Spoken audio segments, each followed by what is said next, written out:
জিবরাইল আলাইহিস সালাম আমার আপনার নবীজির সাথে আদম আলাইহিস সালামের পরিচয় করায় দিলেন যে উনি হলেন মানব কুলের পিতা। নবীজি সাল্লাল্লাহু আলাইহি ওয়াসাল্লামের সাথে আদম আলাইহিস সালামের সালাম বিনিময় হলো। আদম আলাইহিস সালাম আমার আপনার নবীজির জন্য কল্যাণ বরকতের দোয়া করলেন। এবার দ্বিতীয় আসমানের দিকে সফর। ওইভাবে আসমানের দরজা ফেরেশতারা পরিচয় জিজ্ঞাসা করলো, এরপরে খুলে দেওয়া হলো। দ্বিতীয় আসমানে হযরত ঈসা এবং ইয়াহইয়া আলাইহিমাস সালাম এই দুইজনের সাথে নবীজির সাক্ষাৎ হলো, দেখা হলো। জিবরাইল আলাইহিস সালাম পরিচয় করায় দিলেন, উভয়ের মধ্যে সালাম বিনিময় হলো। ওনারাও আমার আপনার নবীজির জন্য দোয়া করলেন। এবার তৃতীয় আসমানের দিকে রওনা হয়ে গেলেন। তৃতীয় আসমান, এই জায়গায় আবার ফেরেশতারা আমার আপনার নবীজির পরিচয় জানতে চাইলেন। পরিচয় পর্ব শেষে এইবার দরজা খুলে দেওয়া হলো। ওই জায়গায় ছিলেন ইউসুফ আলাইহিস সালাম। নবীজির সাথে ইউসুফ আলাইহিস সালামের সাক্ষাৎ পরিচয় করায়া দিলেন জিবরাইল আলাইহিস সালাম। সালাম বিনিময় হলো। এরপরে ইউসুফ আলাইহিস সালাম আমার আপনার নবীর জন্য দোয়া করলেন এবং মেরাজ থেকে এসে ইউসুফ আলাইহিস সালামের ওই সৌন্দর্যের কথা আমার আপনার নবীজি সাহাবায়ে কেরামকে জানাইছে। এবার চতুর্থ আসমানের দিকে রওনা হয়ে গেলেন। ওই রকম পরিচয় পর্ব শেষে দরজা খুলে দেওয়া হলো। চতুর্থ আসমানে দেখা হলো ইদ্রিস আলাইহিস সালামের সাথে। জিবরাইল আলাইহিস সালাম পরিচয় করায় দিলেন যে ইনি আল্লাহর নবী ইদ্রিস আলাইহিস সালাম। নবীজির সাথে সালাম বিনিময় হলো, তিনিও দোয়া করলেন।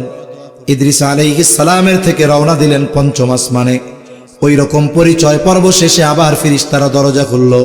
পঞ্চম আসমানে দেখা হলো হারুন আলাইহিস সালামের সাথে। নবীজিকে পরিচয় করিয়ে দিলেন, সালাম বিনিময় হলো। তিনিও আমার আপনার নবীর জন্য দোয়া করলেন। এইবার ষষ্ঠ আসমানের দিকে রওনা হলেন। ওই রকম পরিচয়ের পরে দরজা খুলে দেওয়া হলো। ষষ্ঠ আসমানে অভ্যর্থনা জানানোর জন্য ছিলেন সাইয়্যিদুনা মূসা কালিমুল্লাহ আলাইহিস সালাম। জিবরাইল আলাইহিস সালাম পরিচয় করায়া দিলেন। মূসা আলাইহিস সালাম দোয়া করলেন আর বললেন, আপনি যাবার সময় আমাকে জানাবেন আল্লাহর সাথে আপনার কি হইল, এটা আমারে জানাইবেন। এবার তিনি রওনা দিলেন সপ্ত আকাশের দিকে। পরিচয় পর্ব শেষ, দরজা খুলে দেওয়া হলো। ওই জায়গায় আছে একটি ঘর, যেই ঘরের নাম হলো বাইতুল মামুর। নবীজি সাল্লাল্লাহু আলাইহি ওয়াসাল্লাম বলেন, একেবারে বাইতুল্লাহ বরাবর 7 আকাশের উপরে একটি ঘর আছে, আল্লাহর ঘর। ওটার নাম হলো বাইতুল মামুর। যেমন নাকি পৃথিবীর মানুষেরা আল্লাহর ঘর বাইতুল্লাহ তাওয়াফ করে, ওই রকম ভাবে ওই বাইতুল মামুর তাওয়াফ করে আল্লাহর ফেরেশতারা। হাদিসের মধ্যে ফেরেশতাদের সংখ্যা কত এই বিষয় নিয়ে নবীজির বর্ণনা আসছে। আল্লাহর সৈন্যবাহিনী ফেরেশতা, এদের সংখ্যা কত নবীজি জানায় দেন। সপ্তম আকাশে ঠিক বাইতুল্লাহ বরাবর উপরে একটা ঘর আছে, এই ঘরটার নাম বাইতুল মামুর। তোমরা যেমন আল্লাহর ঘর তাওয়াফ করো, ফেরেশতারাও তাওয়াফ করে। তবে ওই ঘরে প্রতিদিন 70,000 ফেরেশতা একবারে তাওয়াফ করতে পারে। বলে একবার যারা করে দ্বিতীয়বার কিয়ামত পর্যন্ত তাওয়াফ করার সুযোগ তারা পাবে না। তাহলে চিন্তা করে দেখেন আল্লাহর সেনাবাহিনী, আল্লাহর সৈন্য ফেরেশতাদের সংখ্যা কত, এর হিসাব দুনিয়ার কেউ জানে না, একমাত্র যিনি জানেন তিনি কে। ওই বাইতুল মামুরের দেয়ালে হেলান দিয়ে বৈশা আছে মুসলিম মিল্লাতের পিতা সাইয়্যিদুনা ইব্রাহিম আলাইহিস সালাম। জিবরাইল আলাইহিস সালাম পরিচয় করায় দিলেন। ইব্রাহিম আলাইহিস সালাম সালাম বিনিময় হলো। ইব্রাহিম আলাইহিস সালাম আমার আপনার নবীর জন্য দোয়া করলেন। এইবার উভয় রওনা হইলেন আরো সামনে। চলতে চলতে পৌঁছায়া গেলেন সিদরাতুল মুনতাহায়। সিদরাতুল মুনতাহা সীমান্তের বড়ই গাছ, একবারে সীমান্ত। আল্লাহ বলেন ইনদাহা জান্নাতুল মাওয়া, এরপরেই হলো জান্নাতুল মাওয়া। সীমান্তের বড়ই গাছ, নবীজি ওই বড়ই গাছের বর্ণনা দিয়েছেন। এক একটা বড়ই হলো হাজারের মটকার মতো। আপনাদের অঞ্চলে থাকবে কুলা, চিনেন কুলা? কুলা ওই ধরনেরই মটকাগুলো পানি রাখার জন্য রাখা হইতো। তা পরিমাপের জন্য ওই হাজারের সাইজের হাজার একটা জায়গার নাম, ওই এলাকার যেই মটকা এটা পরিমাপের জন্য প্রসিদ্ধ ছিল। এই জন্য বোঝার সহজার্থে আকারটা বোঝানোর জন্য আর কি, যে এক একটা বড়ই কত বড় বোঝানোর জন্য ওই হাজারের ওই মটকার উদাহরণ নবীজি দিয়েছেন। আর এক একটা পাতা হাতির কানের মতো বড় এক একটা পাতা। এই সিদরাতুল মুনতাহা এই জায়গায় কি হলো, আমার আপনার নবী জিবরাইল আলাইহিস সালামকে তার স্ব আকৃতিতে দ্বিতীয়বার তিনি দেখছেন। ওয়ালাকাদ রাআহু নাজলাতান উখরা ইনদা সিদরাতিল মুনতাহা ইনদাহা জান্নাতুল মাওয়া। ওই জায়গায় জিবরাইল আলাইহিস সালামকে তিনি দ্বিতীয়বার দেখছেন। সুবিশাল আকৃতি, সারা পৃথিবীর সব পানি যদি জিবরাইল আলাইহিস সালামের মাথায় রেখে দেওয়া হয়, একটা ফোঁটা পানি মাথা বেয়ে পড়বে না। তার 600 ডানা আছে, ওই সময় দেখছেন। মেরাজের এই ঘটনা অনেক সময় অনেকে বলতে গিয়ে অনেক বানানো বিষয় এত চটকদার ভাবে উপস্থাপন করে মানুষের হৃদয় ছুঁয়ে যায়। কানে হাত দিয়া টান দিয়া কঠিন ওয়াজ মারে না এরকম, ওয়াজ করে না এরকম, যে জিবরাইল আলাইহিস সালাম বলতেছে এখন আমার যাওয়ার অনুমতি নাই, বাকি সফর আপনার একার। বলে দে জিবরাইল এত পথ আসলা, এখন আমি একা একা কেমনে যাব? বলে আমার যাওয়ার অনুমতি নাই। এবার কানে হাত দিয়া কয় নবীজি আমার আর পরে যাওয়ার অনুমতি নাই, যদি আমি এখান থেকে এক কদম সামনে যাই আমার 600 নূরের পাখনা সাথে সাথে পুড়ে ছাই হয়ে যাবে। মানুষ কয় মারহাবা, তাই পাইছেন কই এগুলা? রাসূল আকরাম সাল্লাল্লাহু আলাইহি ওয়াসাল্লাম সিদরাতুল মুনতাহায় পৌঁছায়া গেলেন। আল্লাহ রাব্বুল আলামিন তার হাবিবকে যেই পদ্ধতিতে চান সেইভাবে নিবেন, এটা আল্লাহর ইচ্ছা। এখন আরেকটা প্রশ্ন আছে, রাসূল আকরাম সাল্লাল্লাহু আলাইহি ওয়াসাল্লাম আল্লাহ তাআলাকে দেখেছেন কিনা? এক বর্ণনা দেখেছেন আর এক বর্ণনা দেখেন নাই। তবে আল্লাহকে দেখা যাবে এটা তো অসম্ভব নয়, তবে দুনিয়ায় অসম্ভব, জান্নাতে সেটা সম্ভব। কত সুস্পষ্ট ভাবে জান্নাতে আল্লাহকে দেখা যাবে। এই পৃথিবীর যত নেয়ামত আছে, জান্নাতের মধ্যে যত নেয়ামত আছে, সব নেয়ামতের মধ্যে সবচাইতে দামি নেয়ামত হলো আল্লাহর দিদার। আল্লাহর দিদার যখন নসিব হবে, জান্নাতের অন্য নেয়ামত তখন তুচ্ছ হয়ে যাবে এটার সামনে। নবীজি বলেন পরিষ্কার আকাশে খোলা জায়গায় তোমরা সবাই যেমন একসাথে পূর্ণিমার চাঁদ দেখতে পাও, ওই রকম ভাবে বরং তার চাইতে স্পষ্ট ভাবে জান্নাতে আল্লাহ তাআলাকে দেখা যাবে। এখন বিষয় হলো দুনিয়ার চর্মচক্ষু দিয়ে দেখা যাবে না, কিন্তু আমাকে দেশে একজন দেখছিল, দেওয়ানবাগী দাবি করছিল না, দেখছি আমি, নাউজুবিল্লাহ বলেন। এই লোকটার কাছে যারা যায় এরা কি এত মূর্খ? মূর্খতার তো একটা লিমিটেশন আছে। বলে এরকম কেমনে জানি বলতো না, আপনারা যেই মুর্শিদের কাছে আসছেন, যদি কখনো এই হালত হয়ে যায় আর সে আজিমে যদি যাইতে পারেন, ওই জায়গায় গিয়েও দেখবেন আপনাদের এই মুর্শিদি বইয়া রয়েছে। নাউজুবিল্লাহ। মানে একটা মানুষ যদি নেশাগ্রস্ত হয়, তাও এই কথাটা বলবে না কমপক্ষে। নেশা কইরা বউরে মা ডাকতে পারে, কিন্তু নিজের আল্লাহ বইলে স্বীকার করবে না, বলবে না যে আমি রব। এ কথার দ্বারা কি বুঝলেন? সে বুঝাইলো যে আমি তোকে খোদা। নাউজুবিল্লাহ। তা মূল কথা হলো দুনিয়ার চোখ দিয়ে আল্লাহকে দেখা যাবে না। কিন্তু নবীজি ওই মুহূর্তে তো দুনিয়ার জগতে ছিলেন না, ছিলেন তো আরেক জগতে। এখন যারা বর্ণনা করছে যে দেখছে, যদি দেখা থাকে দেখতে পারে, এটা অসম্ভব নয়। তবে দুনিয়ার জগতে তো দেখা সম্ভব না, ওইখানে তো আরেক জগৎ, ওই জায়গায় চাইলে আল্লাহ দেখা দিতে পারে। সম্ভবত আয়েশা সিদ্দিকা রাদিয়াল্লাহু তাআলা আনহার বর্ণনা, না নবীজিকে দেখেন, নবীজি আল্লাহকে দেখেন নাই। হ্যাঁ দেখেন নাই, কিছু বিষয় আছে এগুলোর ক্ষেত্রে ব্যালেন্স, বাড়াবাড়ির কোনো প্রয়োজন নেই। এরপরে আল্লাহ তাআলার কতটা নৈকট্য লাভ করছে আমার আপনার নবী। ধনুকের দুই মাথার দূরত্ব যত, বরং তার চাইতে নৈকট্য বেশি অর্জন করছে আমার আপনার নবী আল্লাহ তাআলার।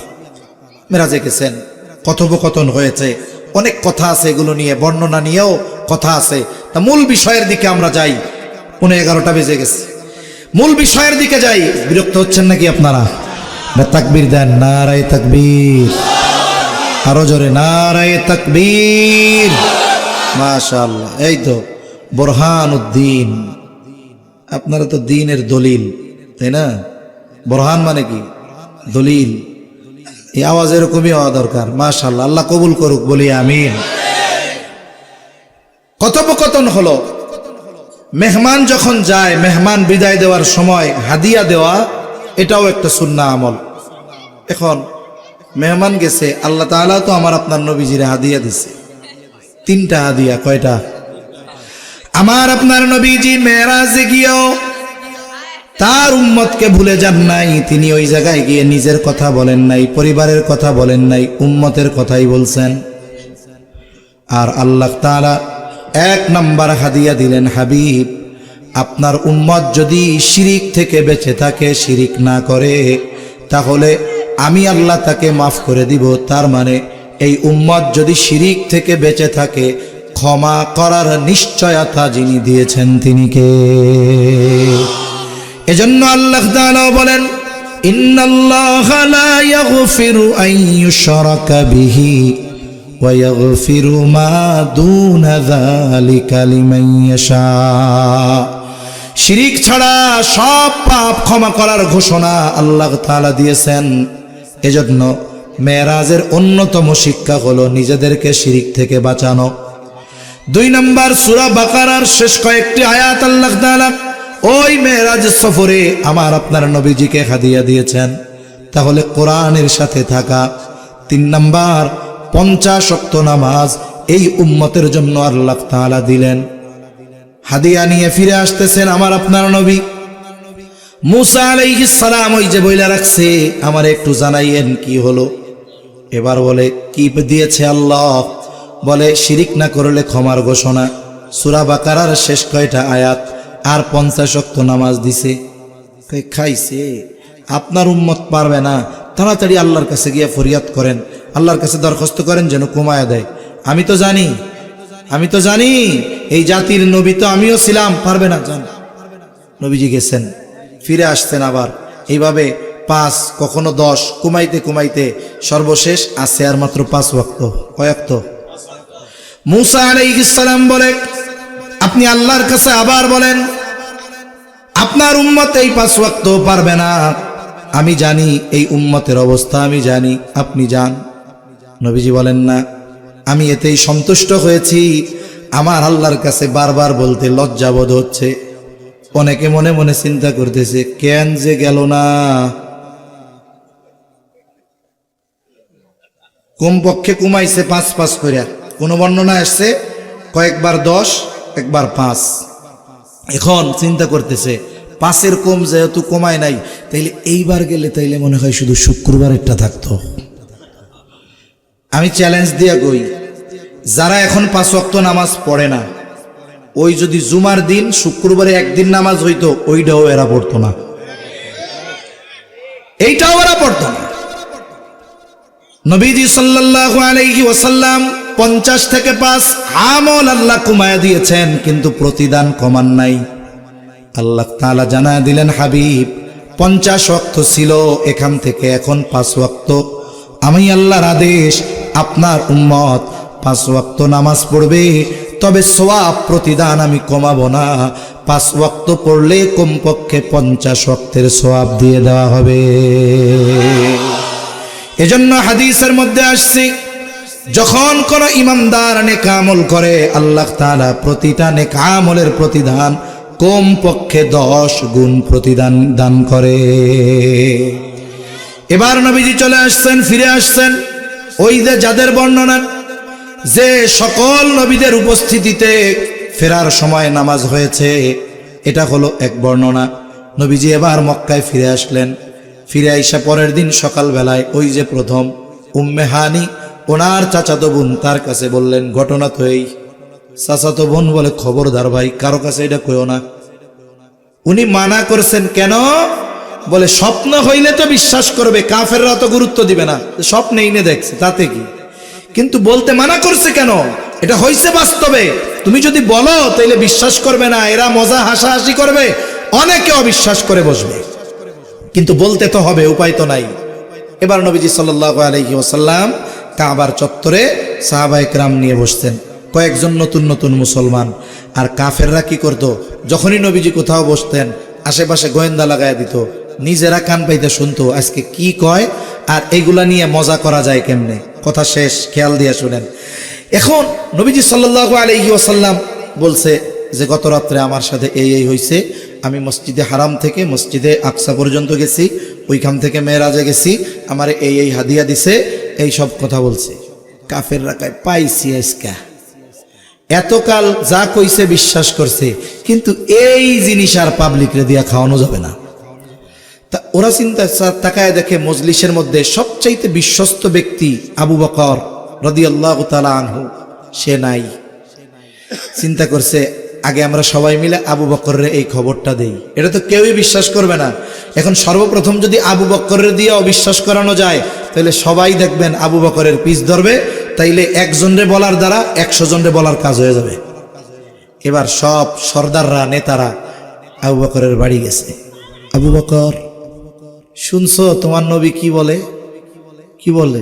বলে সে নাকি গত রাত্রে কিছু সময়ের মধ্যে মসজিদে হারাম থেকে মসজিদে আকসায় গেছে, ওইখান থেকে 7 আকাশ পাড়ি দিয়ে আর ওইখান থেকে আবার নাকি এই হাদিয়াটা দিয়ে নিয়ে আসছে।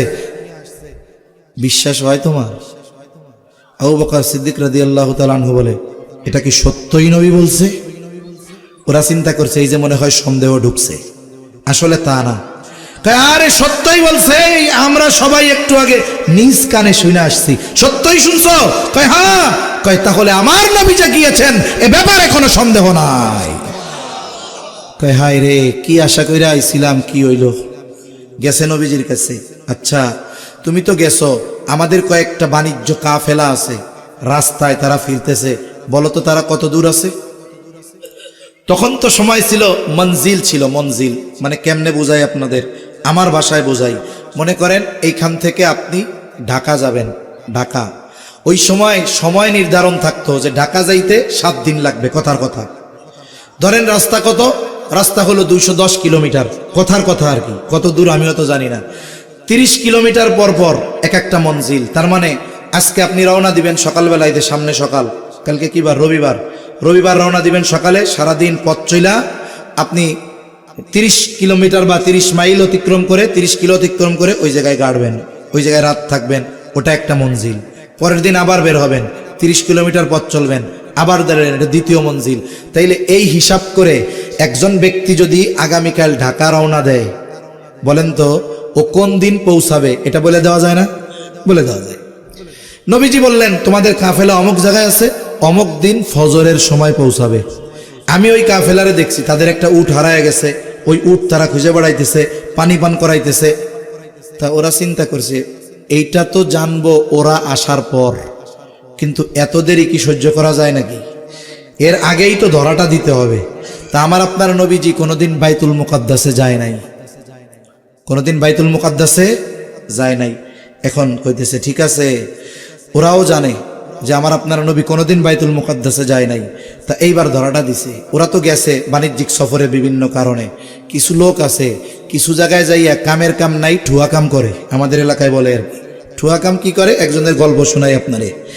এখন এক লোক সারা জীবন চাকরির ইন্টারভিউ দিতে দিতে রিটেনে টিকে ভাই যাইয়া ফেল, কারণ ওই জায়গায় তো সব লবিং আছে, লবিং। তা ও চিন্তা করছে কত আর দৌড়াবো, সিঁড়ি বাইয়া উঠা অফিসে যাই, রিটেনে এত ভালো দেই, ভাই ঠিকই না। মানে প্রশ্নই এমন করবে যে আপনি জবাব দিতে পারবেন না। যদি ঠেকাইতে চায় তাইলে তো উদ্দেশ্য এরকম। তা ও একদিন উঠতেছে, 5 তলার উপরে হলো আপনার ইন্টারভিউ বোর্ডের রুম। উঠার সময় সিঁড়ি গুইনা উঠছে, সিঁড়ি গুইনা উঠছে। এখন ওনাদেরও উদ্দেশ্য যে এর চাকরিতে নিব না। এখন ভাইবা বোর্ডের একজন প্রশ্ন করছে, বলো নিচের থেকে আসছো কয়টা সিঁড়ি আছে? ও কয় আলহামদুলিল্লাহ, লেগে গেছে। সাথে সাথে বলে এতগুলো আছে। চ্যালেঞ্জ? হ্যাঁ চ্যালেঞ্জ। এবার টিম ধইরা নামছে, সব মানুষজন চলে আসছে, গুনা দেখে সত্যই এতগুলা, চাকরি না দিয়া উপায় আছে। তাই এরকম কিছু লোক আছে ফাউ কাম করে কিন্তু মাঝে মধ্যে কামে লেগে যায়। তা আমার আপনার নবী বাইতুল মুকাদ্দাসে গেছে, ওই জায়গায় যাইয়া কেউ উনি দরজা জানালা গুনতে গেছে নাকি? অনেক আমি আমার এক মসজিদের মুসল্লি, আমার মসজিদের না অন্য কোনো এক জায়গার, ও গতকাল না কয়েকদিন আগে এক জায়গায় মেরাজের আলোচনা করতে গিয়া বলছি, এক মুসল্লি এক মসজিদে 20 বছর নামাজ পড়ে, এলাকায় থাকলেই 5 ওয়াক্ত ওই জায়গায় পড়ে। আমি জিজ্ঞেস করছি, আচ্ছা কয় বছর? 20 বছর। কোন তো কয়টা জানালা আছে? কইতে পারে না। 20 বছর নামাজ পড়ে মসজিদে কয়টা জানালা আছে এই মুসল্লি বলতে পারে না। আমার আপনার নবীও তো পারবে না, কিন্তু কাফেররা চিন্তা করছে ঠেকাইতে তো হবে। প্রশ্ন করছে, যেহেতু বাইতুল মুকাদ্দাসে আগে পরে যান নাই, গত রাত্রেই গেছেন, তাইলে কোন বাইতুল মুকাদ্দাসের সিঁড়ি কয়টা, দরজা কয়টা, জানালা কয়টা? নবীজি কি এগুলো গুনতে গেছে? কিন্তু উপস্থিত যারা আছে এদের মধ্যে কেউ আছে ইমানটা এখনো দুর্বল। ওরা মনে মনে চিন্তা করছে, যেই ব্যক্তি এক রাত্রিতে মসজিদে হারাম থেকে আকসায় গেছে, আকসা থেকে 7 আকাশ পাড়ি দিয়ে ঘুরে আসছে, এই ব্যক্তির জন্য বাইতুল মুকাদ্দাসের দরজা জানলা কয়টা এটা বলা তো সহজের উপরে সহজ। কিন্তু আমার আপনার নবী তো আলিমুল গায়েব না, যেই জায়গায় বৈশা দেখা কয়ে দিবে এতগুলো। বুঝেন নাই? আমাদের দেশে কিছু ভণ্ড আছে, আগেও গল্প শুনতাম। এখন এক পীর সাহেব, এক লোক এক পীরের কাছে বড় ভক্ত, কঠিন মুরিদ পীরের, পীরের সুনাম খালি বাড়ি এসে বউর কাছে বলে, কিন্তু ওয়াইফ এটা পছন্দ করে না। যাইয়া বলছে যে হুজুর, আমি আপনার একনিষ্ঠ এক খাদেম মুরিদ, কিন্তু আমার ওয়াইফটারে আপনার প্রতি একটু ভক্তি আনাইতে পারলাম না। আমার দাওয়াত দে, ভক্তি না কইরা যাইব কই? দাওয়াত দিছে। এখন হুজুরের এক রুমের মধ্যে, ভণ্ডবীর আর কি, এক রুমের মধ্যে বসতে দিছে।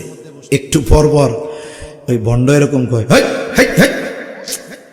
বউ কয় কি, যে তোমার পীরের কি মির্গির রোগ আছে নাকি? একটু পর পর হ্যাঁ হ্যাঁ করে কেন? এখন পীর সাহেবের কাছে যাইয়া জিজ্ঞাসা করছে, হুজুর কোনো সমস্যা? ওয়াইফ পর্দার আড়াল থেকে শুনতেছে। তা উনিও তো বুঝতে পারছে। কয় হায় রে, ওই মক্কা শরীফে একটা মসজিদ আছে, ওটার মধ্যে কুকুর ঢুকতে যাইতেছে, আমি এই জায়গা থেকে ধমক দিয়ে ঠেকায় দিতেছি, ধমক দিচ্ছি আর ওইটা ঢুকতেছে না। মহিলা কয় দাঁড়াও, তোমারে আমি সাইজ করতেছি। এইবার পীর সাহেব হুজুরের খানা দিছে, খাওন, ভাত দিয়ে বইয়া রয়েছে, তরকারি মরকারি কিচ্ছু দেয় না। কিছু সময় পর পীর সাহেব তো গরম হয়ে গেছে, এই কি ব্যাপার, এত বড় বেয়াদবি, আমারে ভাত দেস তো তরকারি দেস না, এই সেই কয়ে ডয়া।